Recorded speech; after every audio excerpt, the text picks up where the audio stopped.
Hi అందరికీ, happy Sankranti. ఈరోజు మీ specials ఏంటి? మా స్పెషల్స్ చూపిస్తాను, వచ్చేయండి. సంక్రాంతి అంటే ఫస్ట్ గుర్తొచ్చేది పిండి వంటలే కదా. నేనైతే చాలా పిండి వంటలు చేశాను గైస్. రోజు నైట్ వేసుకొని వంట చేస్తే ఈరోజు కొత్త డ్రెస్ వేసుకొని వంట చేస్తున్నాను గైస్. అమ్మాయిలంతా లైఫ్ మొత్తం ఇదే స్క్రో అవుతుంది గైస్.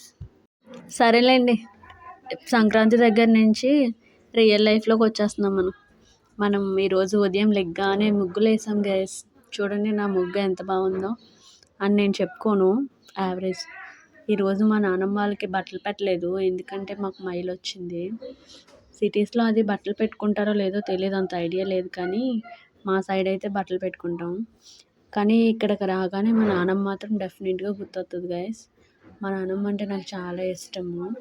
మా నాన్నమ్మ గురించి చెప్పాలంటే మాటలు రావు గైస్, అంత బాగా చూసుకుండేది నన్ను. మా నాన్నమ్మ వెళ్ళిపోయిన తర్వాత నాకు ఆవిడ వాల్యూ తెలిసింది. అంతే గైస్, ఎవరు లేనప్పుడే మనకు ఆ వాల్యూ తెలుస్తుంది.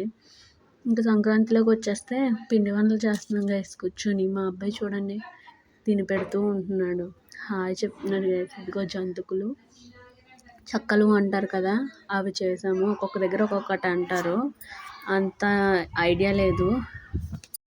అలా సరదాగా కొంతసేపు రీల్స్ తీసుకొని ఫొటోస్ తీసుకొని అలా ఈవినింగ్ అయిన తర్వాత అలా పానీపూరికి బయటకు వెళ్ళి కొద్దిసేపు ఎగ్జిబిషన్కి వెళ్ళి అలా నా సంక్రాంతి కంప్లీట్ చేసుకున్నాను. మీరు ఎలా చేసుకున్నారో కామెంట్ సెక్షన్లో కామెంట్ చేయండి. Bye guys.